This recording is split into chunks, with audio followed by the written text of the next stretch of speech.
È stato firmato dal direttore delle agenzie del demanio Alessandra Dal Verme, dal sindaco di Udine Alberto Felice De Toni, dall'assessore al patrimonio della regione Friuli Venezia Giulia Sebastiano Callari, il piano città degli immobili pubblici, un patto interistituzionale per la pianificazione integrata del patrimonio immobiliare pubblico che, mettendo al centro i bisogni dell'utenza e dei cittadini, offra una logistica moderna alle pubbliche amministrazioni, servizi pubblici di qualità, un ambiente attrattivo e sostenibile per cittadini e imprese. Nel piano città degli immobili pubblici presenta un primo portafoglio immobiliare composto da 5 importanti beni di proprietà dello Stato: l'ex caserma Reginato, l'ex caserma Savorgnan, palazzo ex Colombatti Belgrado Cicconi, l'ex magazzino Viveri e Casermaggio e la ex caserma Cavarzerani.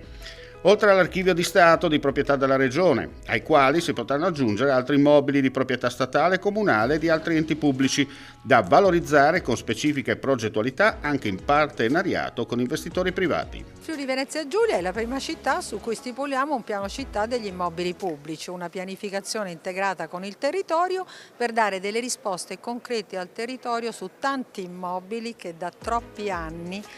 sono abbandonati. L'accordo è finalizzato a valorizzare e far rivivere il centro storico di Udine nella sua identità culturale attraverso usi temporanei, mix funzionali, eventi che enfatizzino la storia dei luoghi e la ricchezza architettonica della città, aumentare l'attrattività potenziando le strutture turistiche a impatto zero. Questo è un bel esempio virtuoso di collaborazione istituzionale e spero che possa fare da progetto pilota per le altre città capoluogo della regione, cioè Trieste, Pordenone e Gorizia. Insomma, si traccia la via, Assessore, per arrivare poi al bene comune. Assolutamente, lei ha detto che la politica deve stare fuori, non è così. La politica, la vera buona politica deve starci dentro assolutamente, senza però